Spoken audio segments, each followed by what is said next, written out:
El puente más largo del mundo, une las ciudades chinas de Danyang y Kunshan y mide un total de 164 kilómetros y 800 metros.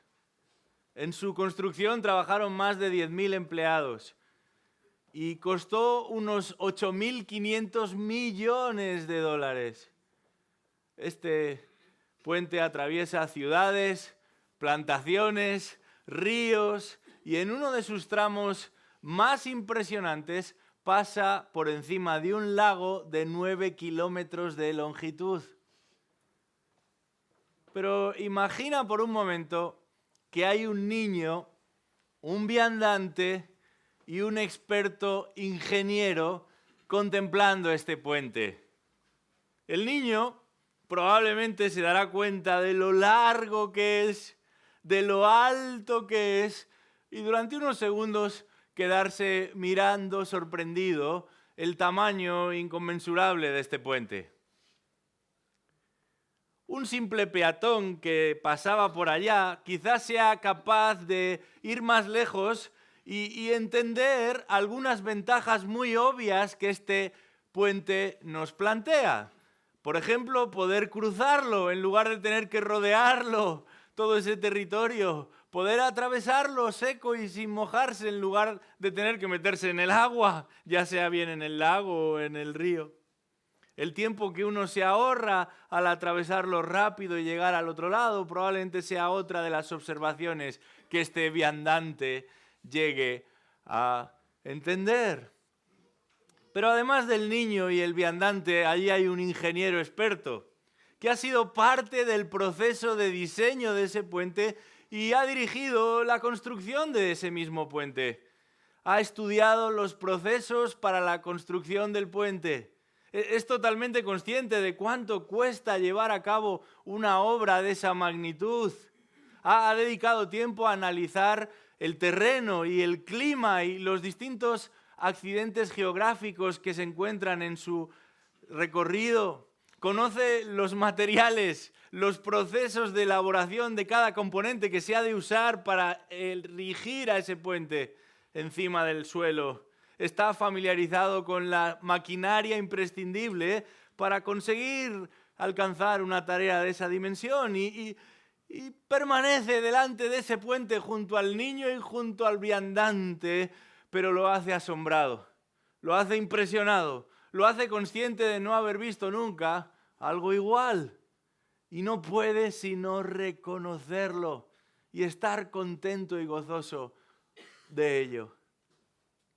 Esto mismo es lo que sucede con Jesucristo en el capítulo 11 del Evangelio de Mateo, comenzando por el versículo 25. Jesús, de una manera llamativa, en medio de una multitud, se detiene y ante esa misma multitud se dirige a Dios y dice el texto que hablando dijo: Te alabo, Padre, Señor del cielo y de la tierra, porque ocultaste estas cosas a sabios e inteligentes y las revelaste a los niños. Sí, Padre, porque así fue de tu agrado. Este es el texto que vimos la vez pasada en el Evangelio de Mateo y si nos fijamos con atención nos damos cuenta de que hay muchas razones en la Biblia que nos mueven a la adoración, que nos motivan al reconocimiento, pero aquí Jesús va a señalar una de las más importantes: la gracia de un Dios que alcanza a los que reconocen su incapacidad de salvarse a sí mismos. La intervención libre y soberana de Dios trayendo luz a los que se encuentran en completa oscuridad. Y es ante ese acto inconcebible de Dios que Jesús, en medio de este gran grupo de personas que le escuchan y le observan, se dirige a Dios Padre y lo reconoce, lo honra, lo adora en medio de todos ellos. No será la única ocasión en la que alguien, al contemplar ese puente que Dios va a tender desde el cielo hacia la tierra por medio de su Hijo Jesucristo, se quede absorto y al mismo tiempo emocionado al comprobar que tal dimensión ha sido posible llevarla a cabo por medio de Cristo Jesús para nuestro bien y salvación. Esto es lo que nos encontramos en un pasaje del libro de Efesios que quisiera leeros en esta mañana, porque creo que no podemos continuar este pasaje en Mateo sin entender mejor qué está pasando aquí con Jesús y Dios Padre y de dónde surge esta alabanza profunda y envolvente en su persona. Vamos a leer por un momento en Efesios capítulo 1, versículo 3. Dice así la palabra de Dios. Bendito sea el Dios y Padre de nuestro Señor Jesucristo, que nos ha bendecido con toda bendición espiritual en los lugares celestiales en Cristo, según nos escogió en Él antes de la fundación del mundo, para que fuéramos santos y sin mancha delante de Él. En amor nos predestinó para adopción como hijos para sí, mediante Jesucristo, conforme al beneplácito de su voluntad, para la alabanza de la gloria de su gracia, que gratuitamente ha impartido sobre nosotros en el amado. En Él tenemos redención mediante su sangre, el perdón de nuestros pecados según las riquezas de su gracia, que ha hecho abundar para con nosotros. En toda sabiduría y discernimiento nos dio a conocer el misterio de su voluntad, según el beneplácito que se propuso en Él, con miras a una buena administración en el cumplimiento de los tiempos, es decir, de reunir todas las cosas en Cristo, tanto las que están en los cielos como las que están en la tierra.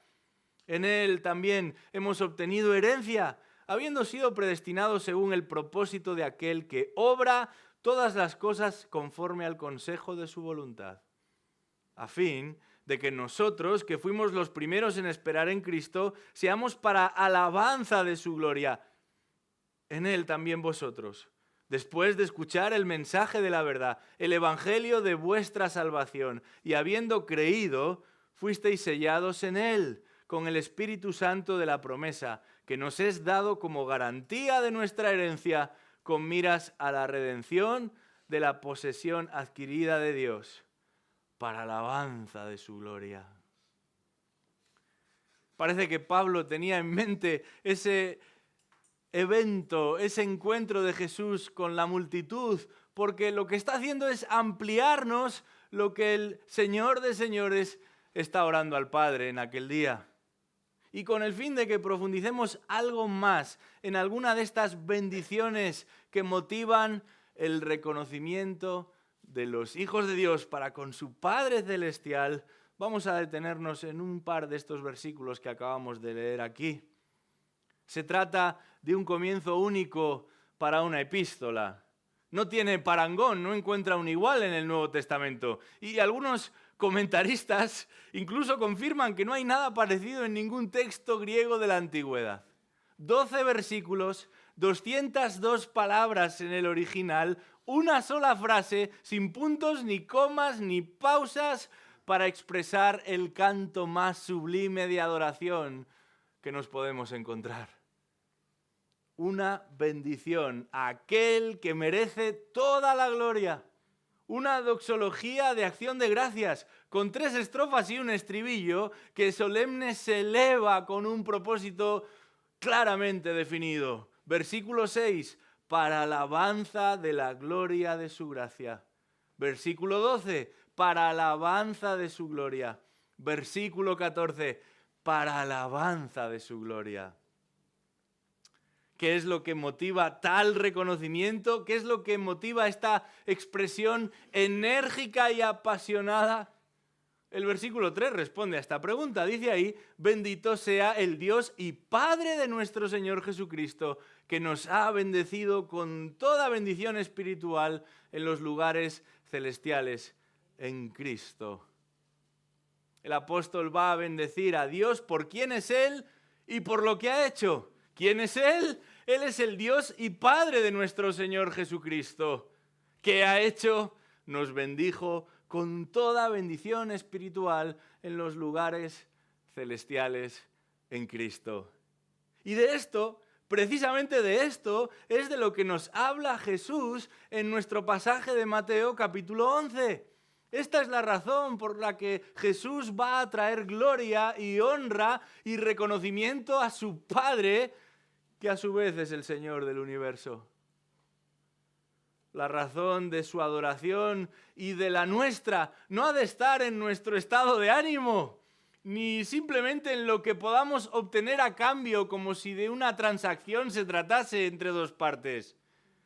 Cuanto más conscientes somos de la grandeza de nuestro Dios, cuanto mejor entendemos lo que Él ha hecho en nuestro favor, más deseamos adorarle, más anhelamos honrarle y glorificar su nombre. El entender lo que Él ha hecho a nuestro favor nos lleva a asombrarnos, no ya como un niño o como un viandante, sino como un ingeniero que conoce perfectamente lo que ha sucedido, que es totalmente consciente de lo que está observando. Y como le sucede a Cristo Jesús mismo, solo podemos emitir palabras de reconocimiento hacia nuestro Dios, porque toda bendición espiritual procede de Él. Y ninguna bendición espiritual se encuentra fuera de lo que Él es. Vivimos en una sociedad tremendamente materialista. Yo diría insultantemente materialista. En muchos lugares uno es lo que tiene, o como mucho lo que es capaz de hacer. Y así nos valoramos los unos a los otros, según lo que tenemos o según lo que somos capaces de hacer. Inclusive nosotros mismos nos valoramos a nosotros mismos en función de lo que tenemos o de lo que somos capaces de hacer.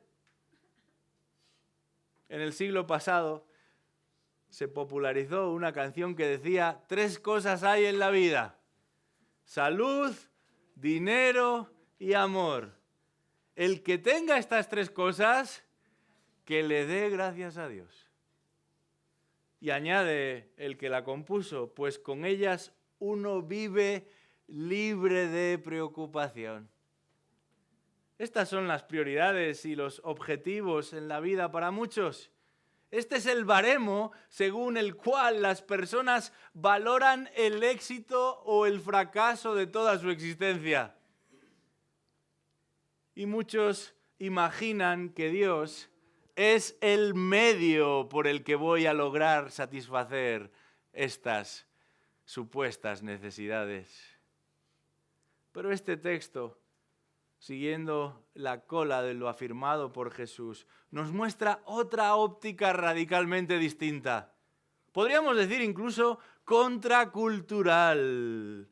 Porque siguiendo la estela de Jesús, el ejemplo de Jesús, Pablo va a reconocer aquí que no existe mayor riqueza, no existe mayor tesoro que el ser beneficiarios de las bendiciones de Dios.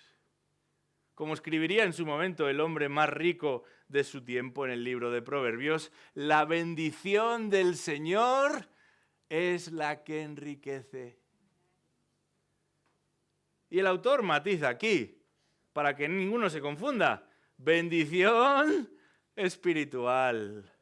Y la bendición espiritual es una que no depende de las circunstancias, es una que no se agota ni se desgasta, es una que no nos pertenece a nosotros mismos de manera natural, que no nos sitúa en la esfera a la que verdaderamente pertenecemos, sino que nos abre la puerta a una esfera que de otra manera resultaría totalmente inaccesible.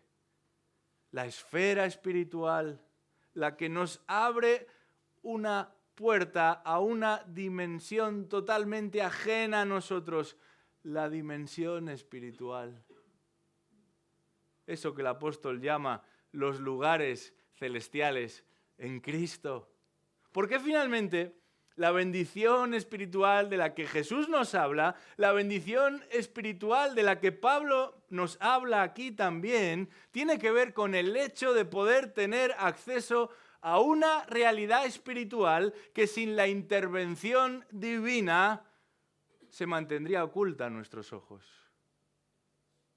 Una realidad espiritual que sin la intervención de Dios permanecería vedada y velada para todos y cada uno de los que estamos aquí. Y es precisamente ahí donde Cristo habita. La bendición espiritual consiste en estar conectado, en estar unido de manera indisoluble a Dios por medio de Jesucristo. Si la conexión natural que todos tenemos con Adán nos conduce irremediablemente a la muerte, la unión con Cristo por medio de la fe nos convierte en participantes de su muerte, pero también en su resurrección y en su vida, y por consiguiente, vida eterna. Y es esto lo que enciende el corazón de Cristo primero y el de Pablo después. Es esto lo que motiva la adoración de Cristo primero y la de Pablo después. Y en los versículos que prosiguen aquí en Efesios capítulo 1, el apóstol va a enumerar una serie de razones específicas por las que Dios merece toda la gloria. Va a enumerar concretamente en qué consisten estas bendiciones disponibles exclusivamente para los que están en Cristo Jesús. Bendiciones que son resultado exclusivamente de la obra de Dios Padre, de Dios Hijo y de Dios Espíritu Santo. Bendiciones que responden a lo que Dios ha hecho en el pasado, a lo que Dios está haciendo en el tiempo presente y a lo que Dios hará también en el futuro.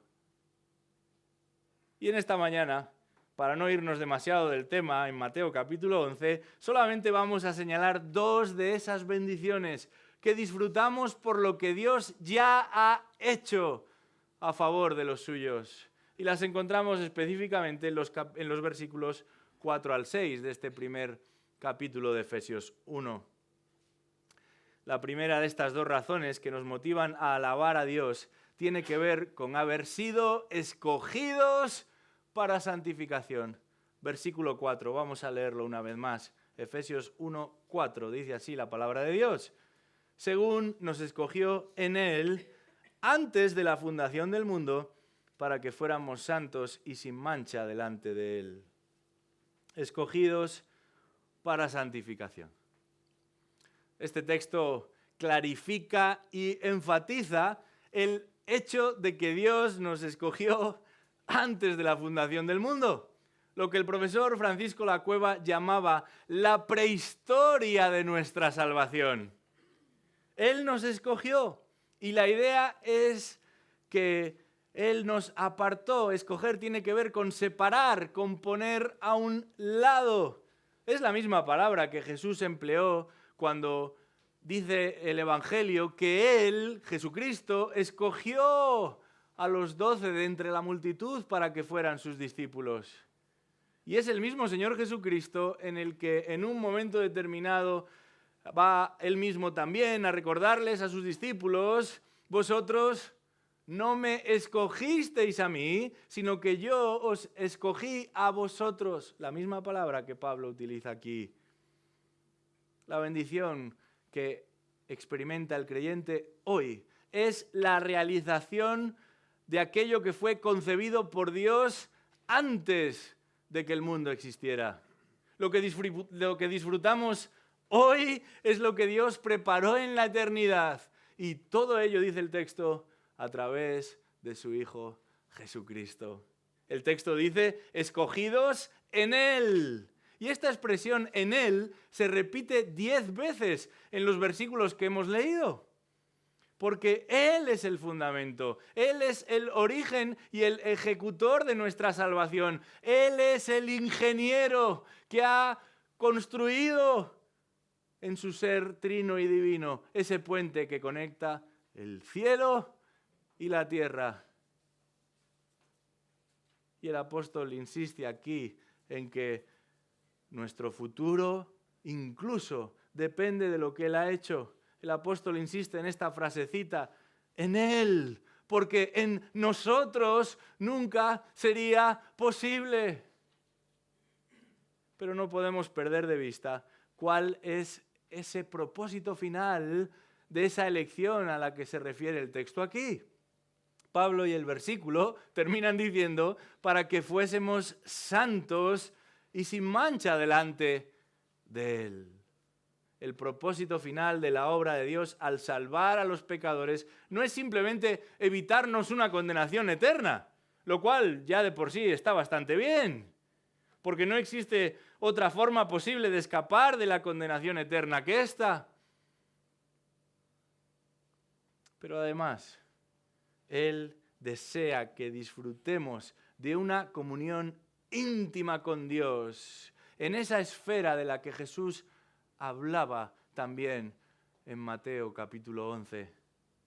En el versículo 27 de Mateo 11 dice, nadie conoce al Hijo sino el Padre, ni nadie conoce al Padre sino el Hijo, y aquel a quien el Hijo se lo quiera revelar. El texto dice, nadie conoce al Hijo y nadie conoce al Padre. Estamos ante un imposible para todo ser humano. Un imposible, a menos que sea Dios mismo el que se dé a conocer, el que intervenga. Y dice el texto que lo ha hecho por medio de su Hijo. Nadie conoce sino el Hijo y aquel a quien el Hijo se lo quiera revelar. La Biblia confirma que todos nosotros, sin excepciones, somos pecadores. Y lo somos por naturaleza, pero también por decisión propia. Y eso nos aleja, nos separa ineludiblemente de Dios. Pero Él ha obrado para que lleguemos a ser lo que nunca hemos sido, santos y sin mancha. Eso nos habla de añadir y de extraer, de haber sido receptores de un aspecto positivo, la santidad, que significa que no es otra cosa que la cualidad de ser otro distinto a lo pecaminoso. Pero también de haber sido librados de un aspecto negativo, las manchas, las impurezas que nosotros mismos generamos, que nos caracterizan, que forman parte de lo que somos y de lo que hacemos. Esta misma idea la encontramos en 2 de Tesalonicenses 2:13. Allí dice, nosotros siempre tenemos que dar gracias a Dios por vosotros. ¿De dónde procede este canto de alabanza? ¿De dónde surge este deseo de honrar y agradecer a Dios? El texto continúa y añade, hermanos amados por el Señor, porque Dios os ha escogido desde el principio para salvación mediante la santificación por el Espíritu y la fe en la verdad. Mismo concepto, misma idea, mismo énfasis. Por eso no solo queremos dar gracias a Dios, sino que tenemos que dar gracias a Dios. Como ese Jesús, hemos de pararnos para reconocer, alabar, cantar, adorar a ese Padre y Señor del cielo y de la tierra. Porque ocultaste estas cosas a sabios e inteligentes y las revelaste a niños.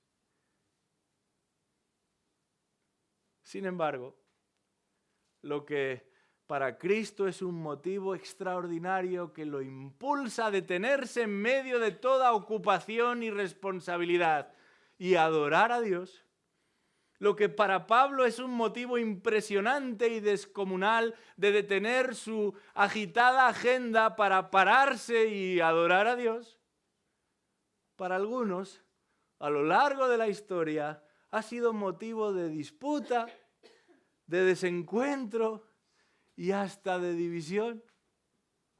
Y es que el ser humano es capaz de convertir lo más sagrado en lo más profano. Es capaz de hacer de lo bello y lo magnífico algo contradictorio, controvertido y razón para la discusión. Sucedió en el Edén, sucede con la creación en general, sucede con nuestras mentes, sucede con nuestros cuerpos, sucede con nuestros deseos y con todo lo que Dios nos da y nosotros decidimos reconvertir en otra cosa.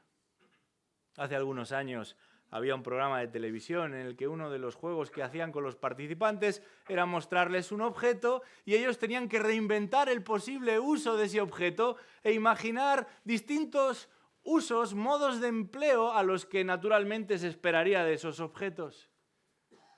Bueno, no creo que haya ninguna virtud en participar de ese juego porque nosotros lo practicamos constantemente. Deformamos lo que Dios nos ha dado con un propósito, con una razón de ser y lo reconvertimos en otra cosa constantemente.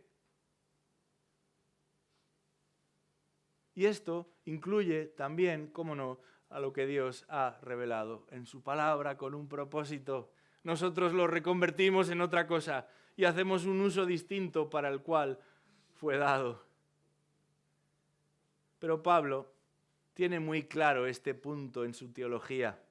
Esta doctrina no existe para ser una piedra de tropiezo, sino una roca en la que descansemos y nos apoyemos con gozo y gratitud. Un fundamento en el que descansar, un punto de partida. No tanto por lo que yo he hecho, sino por lo que Él ha hecho. No tanto por lo que yo pudiera hacer para colocarme en una mejor posición, sino por lo que Él ha hecho. Es por eso que la adoración de Pablo es tan vehemente y apasionada. Dios es digno de toda adoración porque Él ha logrado lo que el ser humano no puede lograr. Jesús insiste en esto y dice, ni siquiera los más sabios e inteligentes entre vosotros podrán lograrlo. Él nos ha salvado. No solo que ha tomado la iniciativa, sino que lo ha llevado a término.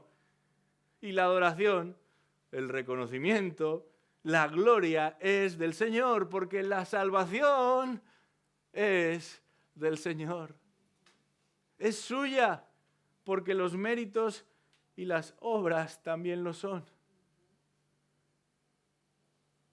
Pero algunos dicen, bueno. Frena el carro, no vayas tan deprisa. Porque si la salvación depende exclusivamente de este Dios, si Él es quien la lleva a cabo y nosotros no intervenimos, no participamos, como esos niños de los que habla Jesús, que sin saber ni siquiera lo que está pasando a su alrededor, son receptores de esa bendición tan grande. De alguna manera, dicen estos, Dios violenta la libertad del ser humano. Bueno. Podríamos decir mucho a este respecto, pero pensemos en esto por un momento. Aquí en Madrid, aunque algunos están sorprendidos por lo que me comentan, estamos en pleno invierno. Pero imagínate, si tuvieras la oportunidad de viajar a uno de esos lugares en la otra parte del mundo en el que se encuentran en pleno verano. Si estuvieras tumbado en la playa tranquilamente, en una hamaca, debajo de una palmera, y alguien mucho más fuerte que tú, de manera sorprendente y sin previo aviso, te agarra del brazo y haciendo uso de la fuerza te arrastra por la arena y te lleva contra tu voluntad a donde tú no quieres ir. Podrías pensar, en ese caso sí, creo que sería legítimo, que te están violentando, que alguien está perturbando tu descanso, que alguien está tratando de manipular tu posición inicial para llevarte a donde tú no quieres estar. Pero ahora cambiemos de escenario. Y antes de regresar aquí a Madrid, salgamos por un momento de la playa e internémonos en medio de un mar bravío. Cuando de repente notas que estás comenzando a ahogarte porque el océano se agita y las olas te superan. Cuando eres incapaz de sostenerte por ti mismo en medio de las aguas. Cuando inconsciente desfalleces, incapaz de manejarte y de mantenerte a flote. Y de repente, de una manera un poco nublada, observas que alguien ha acudido a tu rescate. Y en ese momento no piensas que alguien te está violentando. No te sientes agredido, sino más bien auxiliado, amparado, socorrido. Esto se parece un poco más a lo que la palabra de Dios enseña con respecto a nuestra salvación. No estamos en la playa tomando el sol, disfrutando de la maravillosa vida que tenemos. Estamos en medio de un mar agitado, ahogándonos, incapaces de salir a flote y de sobrevivir por nosotros mismos. El doctor Carballosa, apelando a otra de las imágenes bíblicas para hablar el estado de perdición de todo ser humano, dice: prueba a pegarle a un muerto, golpéale tan fuerte como desees, utiliza un palo si así lo quieres, porque de igual modo no te va a responder. Hemos de tener presente que si Cristo no llama a Lázaro, jamás hubiera salido del sepulcro. Pero una vez que lo llama, no está dispuesto a quedarse allí.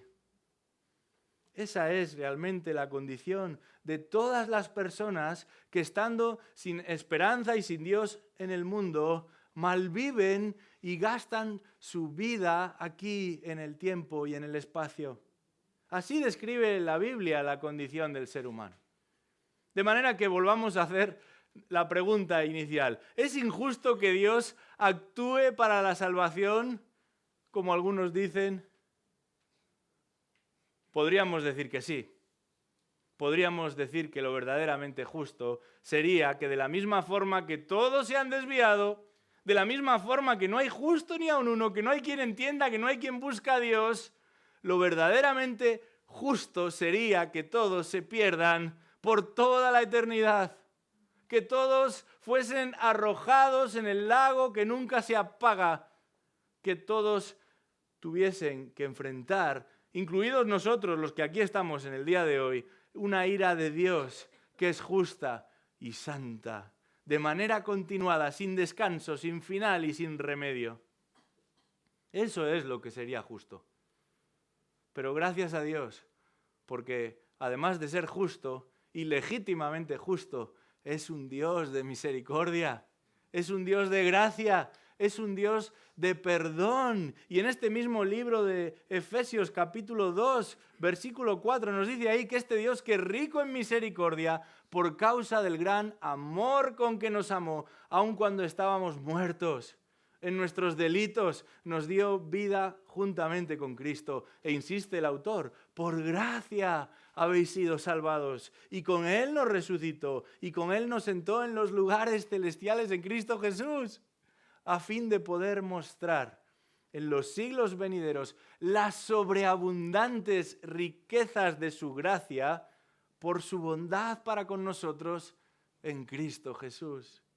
Porque por gracia habéis sido salvados por medio de la fe. Y esto no es de vosotros, sino que es don, es regalo de Dios. No por obras, para que nadie se gloríe, porque somos hechura suya, creados en Cristo Jesús para hacer buenas obras, las cuales Dios preparó de antemano para que anduviésemos en ellas. Gracias a Dios por su palabra. Gracias a Dios por su verdad. Esto, precisamente esto, es lo que motiva la oración de alabanza que Cristo profiere delante de aquella multitud en Mateo capítulo 11. Esto, precisamente esto, es lo que motiva la canción de Pablo desde una cárcel en Roma. Esto es lo que hace que un presidiario herido y dolorido cante y alabe al Dios por el cual está siendo castigado. La gracia de un Dios que transformó al mayor enemigo del Evangelio en su mejor representante. Y Jesús, volviendo al capítulo 11 de Mateo, versículo 26, matiza que Dios ha obrado de esta manera porque así fue de tu agrado. Precisamente lo que el apóstol Pablo está enfatizando aquí en Efesios capítulo 1, hasta 3 veces en esta canción. Versículo 5, conforme al beneplácito de su voluntad. Versículo 9, según el beneplácito que se propuso en él. Versículo 11, habiendo sido predestinados según el propósito de aquel que obra todas las cosas conforme al consejo de su voluntad. En otras palabras, esto es lo que Dios, el infinito y sabio Dios, ha querido hacer. Meditando sobre este mismo asunto, R.C. Sproul escribió: su voluntad está por encima de cualquier otra y no puede ser restringida por ninguna otra. El Dios que controla hasta la caída de un pelo de la cabeza de todo ser viviente no va a dejar en el aire la encarnación, la muerte y la resurrección de su Hijo eterno para ver si alguien responde. Decimos que Él es soberano sobre todas las cosas, que nada ni nadie resiste su voluntad. Y lo decimos porque es lo que la palabra de Dios enseña. También con respecto a nuestra salvación. Y esa es la primera bendición que nos motiva, que nos impulsa, que nos mueve a reconocer y a alabar a nuestro Dios, su elección para santificación. Pero el texto avanza y nosotros también hemos de avanzar. Y la segunda bendición que motiva la adoración de Pablo y que debería motivar la nuestra también, la encontramos en el versículo 5 y no es otra cosa que el haber sido predestinados para adopción. Predestinados para adopción. Vamos a leer de nuevo este versículo 5. Dice ahí: nos predestinó para adopción como hijos para sí, mediante Jesucristo, conforme al beneplácito de su voluntad. En este versículo 5 nos encontramos con otro de esos términos que a alguno le provoca el rechinar de los dientes. A veces se incomodan más por algunas de estas palabras que incluso por enfermedades y dolencias físicas. En alguna ocasión me han hecho esta pregunta: ¿crees en la predestinación? Bueno, es que si no creo en la predestinación, tengo que tachar el capítulo 1 de Efesios o también el capítulo 8 de Romanos que leíamos en nuestro tiempo de lectura bíblica. La cuestión no es si creo o no creo en la predestinación, es si entiendo lo que esta palabra significa y el uso que el autor bíblico hace de ella en cada momento. Y por ahí deberíamos empezar. ¿Qué significa esta palabra? Este término bíblico, insisto, en que se trata de un término bíblico. Bueno, el problema es que han ido estos y otros términos bíblicos que generan confusión y contradicción, han ido adquiriendo un sentido casi peyorativo, negativo, que en realidad nunca formó parte del uso que los autores bíblicos le van a dar cuando emplearon cada una de estas palabras. Predestinación tiene que ver con corroborar lo que Dios preparó antes de la eternidad, en el tiempo y en el espacio, por confirmar que lo que Él hizo antes de que este mundo existiera se cumple y se cumple para toda la eternidad. Tiene que ver con fijar en el horizonte de quien no existía lo que nunca habría podido alcanzar por uno mismo, ni aun viviendo 7.000 vidas. ¿Y qué es eso que Dios va a corroborar? ¿Qué es lo que Dios va a confirmar desde antes de la fundación del mundo? La predestinación, en un sentido, aquí va a ser ese sello que confirma que lo que Dios se ha propuesto lo va a llevar a cabo. ¿Y qué es lo que Dios se ha propuesto llevar a cabo? Fíjate cómo termina el versículo 5. Adoptados hijos suyos por medio de Jesucristo. Predestinados para adopción. Esta es la clave en este texto. Y la idea de adopción no tiene nada que ver con la idea de adopción que tenían los judíos o incluso con la idea de adopción que podemos tener nosotros hoy, aquí, en el siglo XXI. Normalmente, y esa es la audiencia a la que Pablo se dirige, aquellos ciudadanos con una cultura romana no adoptaban hijos. De hecho, si una familia romana tenía un hijo y en ese momento no contaba con los recursos o con el deseo de mantenerlo, podía acabar con su vida. Podía abortarlo en ese mismo momento en el que era sacado del vientre de su madre. Y el padre tenía 3 días para decidir si lo recibía o no lo recibía. Y lo ponían en el suelo, así como os lo cuento. Nacía el niño y lo colocaban en el suelo. Y si el padre no reaccionaba, a esa criatura se le podía hacer lo que el resto de los que vivían en la casa decidiesen. Sin ningún tipo de penalización, sin consecuencias legales o sociales de ninguna clase. Así que, en ese contexto al que Pablo se dirige, normalmente el proceso de adopción tenía que ver en hacer parte de la familia a personas adultas. Y en el momento en el que uno era adoptado, pasaba a formar parte de esa familia. Sus derechos eran los mismos que el padre. Su casa era la casa del padre. Su dignidad era la dignidad del padre. De manera que se cuidaban mucho en pensar y en decidir qué clase de persona se iba a beneficiar de esta posición de adopción. Como digo, adoptaban principalmente adultos y escogían a los mejores candidatos para aportar la dignidad de esa casa. En nuestro texto de Mateo 11, algunos se darán cuenta de que tenemos un dedo en Efesios 1 y otro en Mateo 11. En nuestro texto de Mateo 11, Jesús se dirige a Dios como Padre. El énfasis es claro. Como veíamos la vez pasada, se refiere a Él de esta manera hasta 5 veces en apenas 3 versículos. Él le habla como Hijo eterno. Pero nosotros hoy lo hacemos como hijos adoptados. Pero hijos adoptados con pleno derecho. Y aquí en Efesios escribe un hombre que lo ha entendido.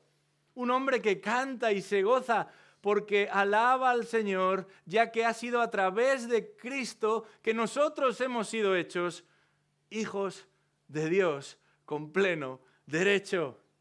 Nos ha trasladado de las tinieblas, del reino de las tinieblas, al de su amado Hijo, pero no como meros turistas que llegan y sacan algunas fotos, disfrutan de la visita y se van, sino como herederos juntamente con Cristo. Romanos 8:29 dice, a los que de antemano conoció, también los predestinó a ser hechos conforme a la imagen de su Hijo, para que Él sea el primogénito entre muchos hermanos. De nuevo, la idea de predestinación ligada a la de adopción. Y ese es el punto. Ahí es donde está la clave del asunto. Ahí es donde reside la gloria del Evangelio. Dios nos ha salvado, no por lo que nosotros hicimos un día, no en base a lo que nosotros podemos o pudiéramos aportarle a Él antes, durante o después, sino por amor a nosotros, aún antes de que existiéramos. La adopción de Dios no es interesada como la de los romanos, sino totalmente desinteresada.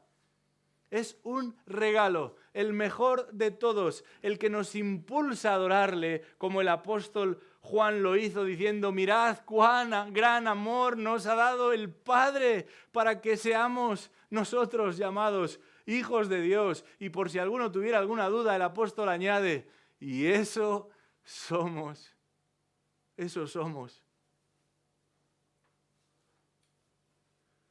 Pero llegado este momento y volviendo a nuestra habilidad natural para estropear incluso el mejor regalo, uno se pregunta, o se podría llegar a preguntar, ¿y por qué evangelizamos entonces? Si hemos sido elegidos para santificación y predestinados para adopción, ¿por qué molestarse en salir a la calle y predicar si es Dios el que determina quiénes habrán de ser contados entre los suyos como sus hijos? Bueno, Pablo va a responder a esta objeción en más de una ocasión. Lo hará en el libro a los Romanos también, pero lo hará en 1 Corintios, cuando les dice que Dios decidió otorgar ese regalo de la salvación por medio de la predicación. Precisamente porque si Dios ha de salvar a alguien, lo va a hacer por medio de la predicación del Evangelio, es que nosotros predicamos el Evangelio. ¿Nos desaniman estas verdades bíblicas a ser activos en el evangelismo? De ningún modo, que diría Pablo. Un Pablo que entregó literalmente su vida para predicar a Cristo, para que aquellos que escuchando la palabra de Dios un día viniesen a la fe. Este mismo Pablo que escribe estas palabras nos da su testimonio y nos dice que él predica por amor a los escogidos. De ningún modo, que dirían los Wycliffe, Lutero, Casiodoro de Reina o Cipriano de Valera, que tradujeron la Biblia para que las personas tuvieran acceso directo al Evangelio en sus propios idiomas. De ningún modo, que dirían George Whitefield o Hudson Taylor y tantos otros que viajaron hasta lo último de la tierra, incluido un país como el nuestro, que en aquel momento era lo último de la tierra y para muchas cosas sigue siendo lo último de la tierra, con el fin de llevar el Evangelio a cada alma, con el fin de predicar a Cristo donde no hubiera sido anunciado. Curiosamente, entre todos estos y muchos más se cuentan los más notables evangelistas, pero también los más firmes defensores de las doctrinas de la gracia soberana de Dios. Y no por ello menos comprometidos con la responsabilidad de predicar el Evangelio a toda criatura. Por eso dejaron casas, familias, comodidades, para anunciar el mensaje de salvación a aquellos que nunca lo habían escuchado, porque creían firmemente lo que la palabra de Dios enseña, que la fe viene por el oír y el oír la palabra de Dios. Imitemos nosotros su fe, pero también su fervor por anunciar este mensaje. En el versículo 6 de Efesios 1, de alguna manera se va a cerrar el círculo que partía de la afirmación de Jesús en Mateo 11:26. Allí Jesús lo explicaba de una manera muy sencilla. Sí, Padre, porque así fue de tu agrado. Y aquí Pablo concluye, para alabanza de la gloria de su gracia, que gratuitamente ha impartido sobre nosotros en el amado. La motivación de Dios para salvarnos responde exclusivamente a su deseo de llevarlo a cabo. Dios ha escrito los nombres de sus hijos en el libro de la vida desde antes de la fundación del mundo y lo ha hecho para alabanza de la gloria de su gracia. Es por eso que Pablo dice, nos hizo aceptos, literalmente, nos favoreció en el amado. Si Dios nos ama, es porque estamos en Cristo. Dios ve en nosotros la misma dignidad que observa en Cristo, la misma belleza que encuentra en Cristo, no porque debe, sino porque quiere. No porque lo necesita, sino porque le agradó hacerlo, permitiendo que la sangre de su Hijo nos cubra a nosotros de todo pecado. Nos limpie a nosotros de todo pecado, nos justifique a nosotros de todo pecado. ¿Por qué? Para alabanza de la gloria de su gracia, que gratuitamente ha impartido sobre nosotros en el amado. Comenzábamos hablando de un puente en esta mañana, de un puente que estaba siendo contemplado por un niño, por un viandante y por un ingeniero. Y cada uno observaba este puente desde una perspectiva muy particular. Pero creo que un ejemplo tan simple nos ayuda a entender cómo cuanto menos apreciamos algo, menos reconocemos su valía. Nos ayuda a confirmar cómo una comprensión pobre nos conducirá a una adoración pobre. Esto mismo sucede cuando hablamos específicamente de lo que Dios hace a través del Evangelio. Una comprensión pobre producirá una adoración, un reconocimiento pobre. Y nuestro puente es mucho más glorioso que el mayor de los creados por el hombre. Sin embargo, cuanto más conscientes somos de la grandeza de nuestro Dios, cuanto mejor entendemos lo inmenso de su amor y de su cuidado para con los suyos, más deseamos adorarle. Igual que lo hizo Jesucristo, al meditar en lo inmenso de su amor y cuidado hacia los suyos, más anhelamos honrarle y glorificar su nombre, y más sensibles seremos a su voz. Más dispuestos estaremos a responder a ese llamado del que hablaremos, si Dios quiere, la próxima vez. Ese llamado que recibimos directamente de la boca de su Hijo amado. Venid a mí, todos los que estáis cansados y cargados, y yo os haré descansar. Y podríamos añadir, porque Él quiere y porque Él puede. Gloria a Dios por ello. Gracias al Señor. Vamos a orar. Padre nuestro que estás en los cielos, nos unimos a ese reconocimiento del Señor Jesucristo y también del apóstol Pablo, pero de muchos otros a lo largo de la historia, que al ser conscientes de la envergadura de ese puente que trae consigo la salvación, no han podido sino exclamar: tuya es la gloria, tuya es la victoria. Te alabamos, oh Dios, en este día. Y lo hacemos conscientes de lo mucho que costó el alcanzar nuestra salvación. Gratuita para nosotros, sí, pero muy costosa para tu Hijo. Te alabamos por su sacrificio. Te damos las gracias porque todo aquel que cree en Él tiene vida y vida eterna. Porque el que confiesa con su boca que Jesús es el Señor y que Dios le levantó de los muertos, será salvo. Gracias a Dios. Gracias a Dios por nuestra salvación. No merecemos ni el aire que respiramos, ni el cuerpo que contiene nuestra alma, ni el espacio en el que nos cobijamos, ni aún el corazón que permite que nuestra sangre fluya como debe y dé vida al resto del cuerpo. Y sin embargo, tú nos sostienes con vida y nos has dado vida espiritual. Sea la alabanza para ti por los siglos de los siglos. Oramos por alguna persona en este lugar que todavía camina desorientada, confundida, despistada, incapaz de contemplar la belleza de este Dios que nos ha amado en Cristo Jesús. Te pedimos que tú retires la vela que tapa sus ojos y que pueda arrepentirse de sus pecados y confesar que solo hay un Salvador del mundo, Cristo Jesús, Señor nuestro. Oramos esto para los que estamos aquí y aún para amigos y familiares y compañeros a los que hemos quizás por años testificado acerca de esta salvación. Ten misericordia de ellos. Tú puedes y deseas hacerlo. En eso confiamos. En el nombre de Jesús. Amén.